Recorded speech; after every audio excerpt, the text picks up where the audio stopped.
Hello दोस्तों, good morning. Mock test 10 में आपका वेलकम है। टेस्ट शुरू करते हैं हम लोग। Yes, choose the correct option in the following EDM. जो ईडीएम से आपको उसका आंसर बताना है। देखिए, वर्ड यूज हुआ है फ्रेंच लीव।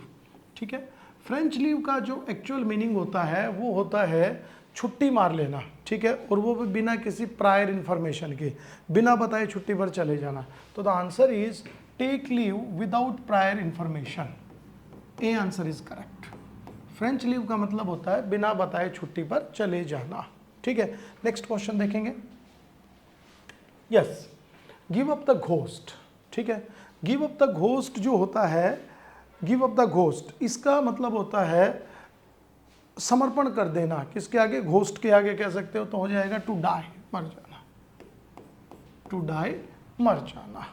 ठीक है भाई, मर जाना। ओके, क्वेश्चन नंबर 3 का आंसर देखेंगे, जल्दी देखिए। Foam at the mouth. Foam at the mouth, foam at the mouth का मतलब टू वॉश द फेस, मुंह धोना ना, बिल्कुल नहीं। ठीक है, to be angry, to brush the teeth, दांतों पर ब्रश करना नहीं।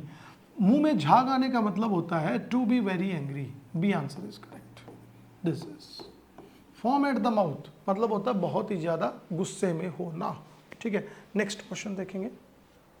Coast an arm and a leg, यानी कि जिसकी कीमत एक हाथ और एक पैर हो, तो इसको हम बोल सकते हैं to cost an arm and a leg.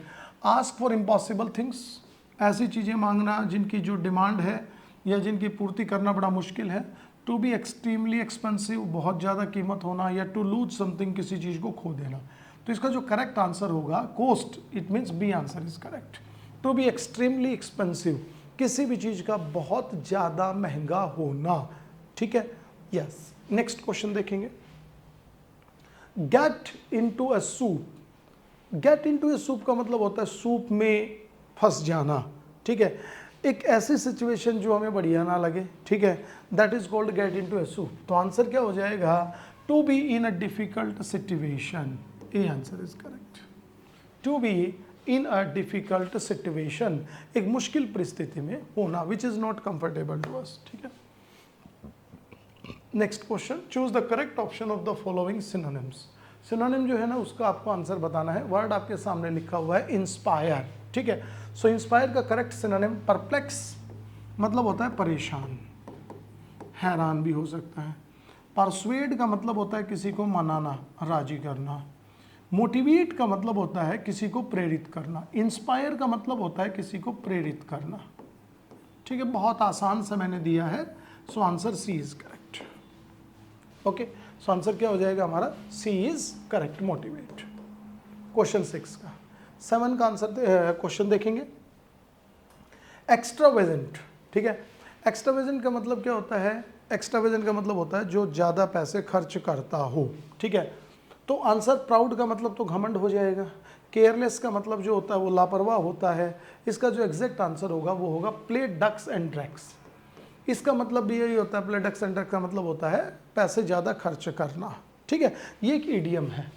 तो मैंने क्या किया, इसको सिनोनिम का जो आंसर है वो ईडियम के फॉर्म में बना दिया। ठीक है, नेक्स्ट क्वेश्चन देखेंगे। प्रोफेन। यस, आपको प्रोफेन का सिनोनिम बताना है। प्रोफेन, प्रोफेन का मतलब होता है, यू कैन से दैट गंदा, अपवित्र। ठीक है, profane. So the correct answer इसका जो हो जाएगा वो हो जाएगा इम्पियस। जो पीएस वर्ड होता है, पीएस का मतलब होता है पवित्र, और इम्पियस का मतलब अपवित्र। तो प्रोफेन का मतलब क्या होता है? गंदा, जो चीज़ पवित्र ना हो। तो इसका जो करेक्ट आंसर है वो क्या हो जाएगा? डी हो जाएगा। Clear to you? ठीक है, नेक्स्ट क्वेश्चन देखेंगे। म्यूज। ठीक है, म्यूज सिनोनिम बताना है। तो म्यूज का जो बहुत ही अच्छा वर्ड होता है म्यूज, म्यूज का मतलब होता है किसी की प्रशंसा करना, प्रशंसा करना। So answer is praise. Praise के दूसरे भी सिनोनिम हो सकते हैं, जैसे कि यूलोजी। यूलोजी का मतलब भी होता है प्रशंसा करना। ठीक है, कंटेम्पलेट का मतलब होता है किसी की बुराई करना, हेट करना। पैसिफाई का मतलब होता है शांत करना, इसके लिए सूद वर्ड भी हो सकता है। सूद का मतलब होता है आराम करना, ठीक है, ओके। यूलोजी, यूलोजी का मतलब होता है किसी की प्रशंसा करना। एक अच्छा वर्ड आप लिख सकते हैं प्लाउडीट, PLAUDIT। प्लाउडीट का मतलब भी होता है प्रशंसा करना, ठीक है। एक और अच्छा वर्ड होता है लाउड, LAUD, ठीक है। लाउड मतलब होता है प्रशंसा करना। इसको आप एडजेक्टिव फॉर्म में बनाएंगे तो लाउडेबल भी लिख सकते हैं, यानी कि जिसकी हम प्रशंसा करने योग्य हो, ठीक है। इतने सारे सिनोनिम्स आपको याद होने चाहिए जैसे मैं बोर्ड पर लिख रहा हूँ, ठीक है। सो म्यूज का आंसर हमारा क्या हो गया, प्रेज हो गया। नेक्स्ट देखेंगे कंट्राइट, ठीक है। कंट्राइट, कंट्राइट का जो मतलब होता है वो होता है लज्जा से भरा हुआ, ठीक है। कंट्राइट का मतलब होता है लज्जा से भरा हुआ, बहुत ही ज़्यादा आप कह सकते हैं कि बुरा फील करना। तो आंसर हो जाएगा इसका, ठीक है, प्रोफाउंड, बहुत ज़्यादा सोचने वाला, प्रोफाउंड, ठीक है। एक मिनट, कंट्राइट का मतलब लज्जा से भरा हुआ, सॉरी, इसका जो आंसर है वो प्रोफाउंड नहीं होगा, र्यूफुल होगा, र्यूफुल, लज्जा से भरा हुआ, र्यूफुल, सॉरी, र्यूफुल। र्यूफुल का मतलब होता है बहुत ही बुरा फील करना, ठीक है। नेक्स्ट देखेंगे, प्रोफाउंड का मतलब होता है हैरान होना, हैरान, ठीक है। केयरफुल माने सावधान होता है, ओके। चल नेक्स्ट देखेंगे, choose the correctly spelled word. हमें जो वर्ड दिए गए हैं इनकी हमें क्या करना है, करेक्ट जो है ना स्पेलिंग चूज करनी है, ठीक है। सो जो पहली स्पेलिंग है वो सही है हमारी, sovereignty, A answer is correct, sovereign. 11 का क्या हो जाएगा, ए, सोवरेनिटी, ठीक है। नेक्स्ट देखेंगे 12 का भी स्पेलिंग का क्वेश्चन है, यस, अचीवमेंट, जल्दी बताइएगा। So the answer B is correct for achievement, spelling B is correct,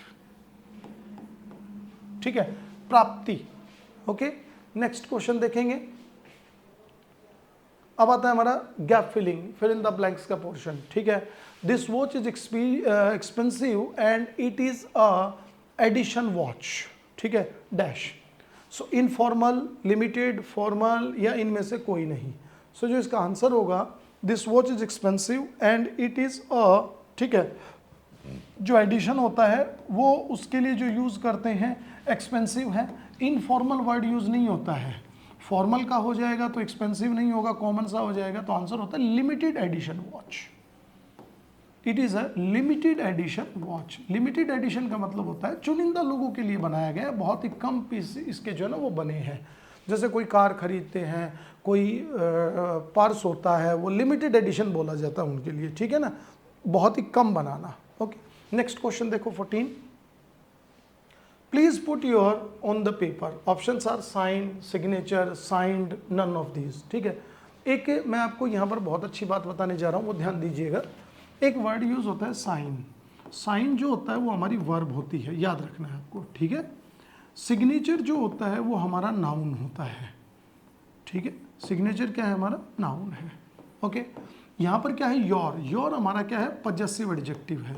possessive adjective के बाद हमेशा याद रखिएगा नाउन का यूज होगा, तो नाउन यहाँ पर क्या है, signature, B answer is correct, signature. दूसरी इंपॉर्टेंट चीज जो आपको ध्यान रखनी है, जैसे कि मैं आपसे कहता हूँ पेपर पर साइन करो, तो मैं बोलूँगा साइन द पेपर, क्योंकि यहाँ पर जो है ना मैं इंपैरेटिव सेंटेंस यूज कर रहा हूँ। हम कभी भी ये नहीं बोलेंगे सिग्नेचर द पेपर, ये सेंटेंस हमारा क्या हो जाएगा, गलत। क्यों, क्योंकि ये वर्ब का यूज करेंगे हम, signature the paper, this is wrong, ठीक है। सो यहाँ पर क्या होगा, please put your dash on the paper, तो सिग्नेचर ऑन द पेपर, ठीक है भाई। नेक्स्ट क्वेश्चन देखेंगे, Nitara, okay, would dash believe when you tell her what I saw. Nitara तुम पर भरोसा शायद ही करे, किस चीज के लिए, कि तुम उसे बताओगे कि तुमने क्या देखा, ठीक है भाई। सो जो इसका करेक्ट आंसर होगा, शेल्डम का मतलब होता है फ्रीक्वेंसी को डिनोट करता है, बहुत कम। ये डिनोट किसको करता है, फ्रीक्वेंसी को, फ्रीक्वेंसी। नाइदर का मतलब दो में से कोई नहीं, दो में से कोई नहीं, कोई भी दो सिचुएशन है उसके लिए नाइदर का यूज होगा। हार्डली का मतलब भी होता है कोई नहीं, बिल्कुल ही ना के बराबर, ओके। आइदर दो में से कोई भी एक। अब देखिए हार्डली और शेल्डम दो वर्ड यूज हुए हैं। शेल्डम का मतलब भी बिल्कुल ही नहीं, हार्डली का मतलब भी बिल्कुल ही नहीं। बेसिक सी बात याद रखनी है, जो शेल्डम होता है वो फ्रीक्वेंसी को डिनोट करता है। जैसे कि मैं कहूँ she seldom visits her parents, वो अपने मम्मी पापा के पास बहुत ही कम बार आती है, इसका मतलब ये है। हार्डली का मतलब होता है ऑलमोस्ट नथिंग, और ये फ्रीक्वेंसी को डिनोट नहीं करता, ये सिर्फ और सिर्फ एक नेगेटिव सेंस को डिनोट करता है। तो यहाँ पर क्या कह रहा है, नितारा जो है वो तुम्हारी बात पर भरोसा बिल्कुल नहीं करेगी। सो जो आंसर हो जाएगा हमारा क्या हो जाएगा, Nitara would hardly believe you when tell her what I saw. Answer hardly is correct. ठीक है, शेल्डम और हार्डली समझ में आ गया होगा। नेक्स्ट देखिएगा, find an error in the following sentence. जो सेंटेंस लिखेगा इसमें एरर बतानी है, बहुत सिंपल सेंटेंस है। शी ऑर्डर्ड, ठीक है, कप ऑफ टी, उसने एक चाय का कप जो है वो ऑर्डर किया। CDS का क्वेश्चन है, बताएंगे क्या होगा। देखिए सिंपल सा बात याद रखना है, पहले तो जो ऑर्डर वर्ड होता है उसके साथ आप कभी भी फॉर का यूज़ नहीं करेंगे, एज ए वर्ब यूज़ हो रहा है तो, ठीक है। तो लेकिन यहाँ पर तो फॉर का यूज़ नहीं हुआ है। शी ऑर्डर्ड, उसने ऑर्डर किया कप ऑफ टी। देखिए जो कप ऑफ टी वर्ड है इसका मतलब होता है आसान काम, ये इडियम के रूप में यूज होता है, आसान काम। जैसे कि English is not cup of T, अंग्रेजी आसान काम नहीं है, ठीक है। लेकिन उसने एक कप चाय ऑर्डर की, तो एक कप चाय की जो इंग्लिश होगी वो होगी अ कप ऑफ टी। किसका यूज हो जाएगा, अ कप ऑफ टी। अब ये मत बोलिए she ordered cup of T, please order cup of tea, गलत हो जाएगा। क्या होगा, अ कप ऑफ टी, ठीक है। जैसे आप ये बोलते हो कई बार कि मैं एक कप चाय पीना चाहता हूँ, I want to drink cup of tea, गलत है sentence. I want to drink a cup of tea, article A का यूज होगा, तो यहाँ पर भी ऐसा ही होगा, ए का यूज हो गया, ठीक है। क्वेश्चन 17 देखो, yes, one must not boast of one's own success. Sentence में वन जो है वो एक इंडेफिनिट प्रोनाउन के तौर पर यूज हुआ है, सब्जेक्ट के तौर पर यूज हो रहा है, ठीक है। ये हमेशा याद रखिएगा, वंस से फॉलो होगा। वन अगर एज ए सब्जेक्ट यूज हो रहा है तो ये वंस से फॉलो होगा या वंस से होगा, ये तो बिल्कुल क्लियर है, यहाँ तक कोई डाउट नहीं है, ठीक है। बोस्ट के साथ ऑफ का यूज़ हो रहा है। किसी भी आदमी को अपनी सफलता की इतनी जो है ना बढ़ाई नहीं करनी चाहिए, कहने का मतलब ये है, ठीक है। देखिए मस्ट भी ठीक है, नॉट भी ठीक है, वंस ऑन खुद की, ऑन का यूज सेंटेंस को एम्फोसाइज करने के लिए, वह उस पर जोर देने के लिए, कामयाबी की अपनी इतनी बढ़ाई नहीं करनी चाहिए। मेरे हिसाब से सेंटेंस जो है वो करेक्ट है, तो आंसर क्या हो जाएगा, नो एरर हो जाएगा, ठीक है। दो चीज़ें यहाँ याद रखनी है, वो क्या क्या याद रखनी है। एक तो देखिएगा बोस्ट के साथ ऑफ का यूज़ होगा, ठीक है। जैसे कि हो सकता है नेक्स्ट क्वेश्चन में मैं ऐसा दे दूँ, नेक्स्ट सेट में मैं ऐसा दे दूँ कि बोस्ट अबाउट, तो बोस्ट के साथ किसका यूज़ होगा, ऑफ का यूज़ होगा, ठीक है। नेक्स्ट क्वेश्चन देखो, यस, अ फॉक्स सॉ, एक लोमड़ी ने देखा क्या, क्रॉ को, कौवे को, सिटिंग ऑन ए ट्री, पेड़ पर बैठे हुए, विद अ पीस ऑफ चीज इनटू हिज माउथ, ठीक है, अपने मुंह में एक पनीर का टुकड़ा लिए हुए, okay. I saw a fox saw crow, ठीक है, कौवे को देखा, सिटिंग ऑन ए ट्री, पेड़ पर बैठे हुए, विद अ पीस ऑफ चीज इनटू हिज माउथ, अपने मुंह में एक पनीर का टुकड़ा लिए हुए, ठीक है। तो देखिए अ फॉक्स सॉ, एक लोमड़ी ने देखा, किसको देखा, एक कौवे को देखा। ये जो क्रो जो वर्ड यूज हुआ है, क्रो, ठीक है, ओके, समझ रहे हो। जब फॉक्स के साथ आर्टिकल ए का यूज हो रहा है तो क्रो के साथ भी होगा। तो a fox saw a crow, एक कौवे को देखा। आप याद रखिएगा, जैसे कि कॉमन, जैसे मैन है, वुमन है, कोई भी वर्ड हो, ये लीजिए वुमन है, ठीक है, कोई भी कॉमन नाउन हो, कोई प्रॉपर नाउन हो, यहाँ पर जो क्रो हो वो कॉमन सेंस में यूज हो रहा है, कॉमन नाउन हो, इन जनरल उसके साथ हम आर्टिकल का यूज करते हैं, ठीक है। समझ रहे हो बात को, ये एक कॉमन सी बात होती है, ओके। जिसका मतलब क्या होता है, कोई भी या कोई एक, ठीक है। जैसे कि कहा गया एक लोमड़ी ने एक कौवे को देखा, तो एक लोमड़ी ने देखा, ठीक है, या किसी लोमड़ी ने देखा, तो यहाँ पर अ फॉक्स का यूज होगा, ठीक है। किसी कौवे को देखा या कौवे को देखा तो किसका यूज हो जाएगा, अ क्रो का यूज होगा। तो a fox saw a crow sitting on the tree. अच्छा ये याद रखना, सिटिंग ऑन ए ट्री, पेड़ पर बैठने के लिए किसका यूज होगा, ऑन का यूज होगा। अ पीस ऑफ चीज इनटू हिज माउथ, अपने मुंह में एक टुकड़ा लिए हुए, तो इनटू का यूज भी सही है। तो आंसर क्या हो गया हमारा, ए हो गया। The young man had no manner, बहुत अच्छा सेंटेंस है, एनडीए के एग्जाम का पूछा हुआ क्वेश्चन है, सबको पता है। मैनर जो होता है वो काम करने का तरीका होता है। एक दूसरा जो मैनर्स प्लूरल बनाते हैं, इसका मतलब होता है तमीज या तहजीब, ठीक है। जो यंग मैन था उसके पास कोई तमीज नाम की चीज़ नहीं थी, तो हम लोग बोलेंगे मैनर की जगह किसका यूज़ हो जाएगा, मैनर्स का यूज़ हो जाएगा। Answer C is correct. Clear to you, ठीक है। नेक्स्ट क्वेश्चन लिखेंगे, द मेमोरेंडा वॉज, ठीक है, डेटेड ऑन 6 अगस्त। मेमोरेंडा मैंने आपको बताया था, अगर ध्यान हो, ठीक है, कुछ वर्ड्स जो ग्रीक वर्ड होते हैं उनका जो टिपिकल प्लूरल होता है, ठीक है। मेमोरेंडम और मेमोरेंडा दो वर्ड होते हैं। मेमोरेंडम ये सही है, दूसरा क्या है, मेमोरेंडा, ठीक है। मेमोरेंडम जो है वो यूज़ होता है सिंगुलर फॉर्म में, और मेमोरेंडा जो होता है वो होता है इसका प्लूरल। अगर हमारा वर्ड प्लूरल है तो इसके साथ वर्ब कैसे यूज़ करेंगे, प्लूरल। मेमोरेंडा इज प्लूरल, ठीक है, तो वॉज की जगह किसका यूज़ हो जाएगा, वर्ब का यूज़ हो जाएगा। ये हो गया क्वेश्चन आपका, ठीक है। ऐसे ही एक दो वर्ड और भी होते हैं जो प्लूरल फॉर्म में यूज़ होते हैं, जैसे इरेटम, तो प्लूरल क्या होता है, इराटा होता है। डेटम का प्लूरल डेटा होता है। एलमिनस का प्लूरल एलुमनी होता है। ऐसे वर्ड्स मैं आपको बता दूंगा, ठीक है। नेक्स्ट देखिएगा, तो इसका आंसर क्या हो गया, बी हो गया। सेंटेंस इंप्रूवमेंट का क्वेश्चन आ गया। अजय, ठीक है, with friends are living to Delhi. Okay, हमने आपको बड़ा कॉमन सा सेंटेंस बता रखा है कि जब भी याद रखना, हम दो सब्जेक्ट अजय और फ्रेंड्स, जब भी दो सब्जेक्ट को किससे जोड़ेंगे, विद से जोड़ेंगे, तो जो वर्ब यूज़ होगी वो हमेशा याद रखना पहले सब्जेक्ट के अकॉर्डिंग यूज़ होगी। पहला सब्जेक्ट क्या है, अजय, तो वर्ब सिंगुलर यूज़ हो जाएगी, तो आर लिविंग की जगह हमें किसका यूज़ करना है, इज़ का। ऑप्शन में देखिए इज़ कहीं पर है क्या, इज़ लिविंग टू दिल्ली। अच्छा, दो चीज़ें और आ गई, ठीक है। तो इज़ लिविंग ये भी सही है, इज़ लिविंग ये भी सही है। द प्रॉब्लम इज 2 या 4। यस यस, ये अच्छा क्वेश्चन है। एक वर्ड यूज हुआ है लीव, मैं बहुत कॉमन बता रहा हूँ, लीव के साथ 2 या 4 किसका यूज करेंगे, ठीक है। लीव के साथ 4 का यूज करो जब इसके आगे क्या दिया गया हो, प्लेस दिया गया हो, 2 का यूज नहीं होगा, ठीक है। हाँ, गौ दिया गया है तो आप 2 का यूज कर सकते हैं, 4 का यूज नहीं करेंगे। कब, जब इसके बाद क्या दिया गया हो, प्लेस दिया गया हो। I am living for Bombay, ये सेंटेंस सही है, I am living for Bombay. Please आप ये मत बोलिएगा I am living to Bombay, 2 क्या हो जाएगा, गलत होगा, 4 क्या होगा, सही होगा। तो यहाँ पर जो क्वेश्चन है हमारा वो देखिएगा क्या कह रहा है, Ajay with friends are living to Delhi, तो ये गलत है, यहाँ पर क्या हो जाएगा, is living for Delhi. Answer C is correct, ठीक है भाई। नेक्स्ट क्वेश्चन देखते हैं। She is averse to study late night, उसका रात को पढ़ने का बिल्कुल भी मन नहीं करता है, ठीक है। कुछ वर्ड्स होते हैं जैसे कि एडिक्टेड टू, ठीक है, एग्रीएबल टू,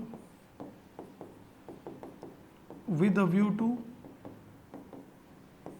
ठीक है, लुक फॉरवर्ड टू। ये जितने भी वर्ड्स हैं इन सब के बाद जिरेंड का यूज होता है। जिरेंड अगर मैं बताऊं तो क्या होता है, वर्ब की फर्स्ट फॉर्म प्लस है आईएनजी। ओके, याद रखना। एवर्स टू भी उन्हीं में से एक वर्ड है, एवर्स टू। एवर्स टू के बाद वर्ब की first form plus I N G use होगी, ठीक है। सो क्या हो जाएगा, B answer is correct, averse to studying, averse to studying. ऐसे ही एडिक्टेड टू के बाद भी आईएनजी का यूज होगा, एग्रीएबल टू के बाद भी आईएनजी का यूज होगा। नेक्स्ट क्वेश्चन देखो। Yes, a process involving too much official formality, one word substitution है। 25 का हमारा सेट होता है, 23rd नंबर क्वेश्चन पर हम पहुंच गए हैं, ठीक है। तो जल्दी से बताइएगा, a process involving too much official formality, एक ऐसा प्रोसेस जिसमें बहुत ज़्यादा हमें ऑफिशियल फॉर्मेलिटी करनी पड़ती है, फाइल बनवाना, डॉक्यूमेंट बनवाना, ये सब, इसको हम बोलते हैं red tapism. This is called लाल फीताशाही, रेड टैपिज्म होता है, ठीक है। नेपोटिज्म जो होता है वो होता है भाई भतीजावाद। रेडिकलिज्म होता है उग्रवाद, यानी कि एग्रेसिव वे में काम करना, ठीक है। सो हमारा जो आंसर होगा वो यहाँ पर क्या होगा, red tapism, A answer is correct. Question number 24 देखेंगे, अ पोस्ट विदाउट, ठीक है, रिम्यूनरेशन जहाँ ना मिले, ठीक है, यानी कि बिना पैसा लिए काम करना, जैसे कि कई बार मैं करता हूँ, ठीक है, सैलरी ना ले, है ना, दैट इज कॉल्ड ऑनरेरी। समझ में आ गया, ठीक है। नेक्स्ट देखेंगे, to send an unwanted person out of the country, किसी भी आदमी को, ऐसा आदमी जिसकी जरूरत ना हो उसको देश से बाहर निकाल देना, इज कॉल्ड डेपोर्ट। ये लीजिए डेपोर्ट, देश से निकाल देना। एक्सक्लूड होता है किसी को अलग करना, ठीक है। एग्जाइल का मतलब होता है किसी को वनवास भेजना, सॉरी एक्साइट है, एक्साइट नहीं एग्जाइल है ये, ठीक है, तो कोई बात नहीं। एग्जाइल का मतलब होता है किसी को वैसे देश से बाहर निकालना, अनवांटेड नहीं है वो, लेकिन फिर भी उसको हम निकाल रहे हैं, ठीक है। तो ये हमारा 25 जो क्वेश्चन है उसका सीरीज था। अगर आपको अच्छा लगा हो तो इसको आप सब्सक्राइब करें, शेयर करें और स्कोर मैच करते रहें। कोई टॉपिक की रिक्वायरमेंट हो वो हमें कमेंट बॉक्स में बताएं। Thank you for watching us.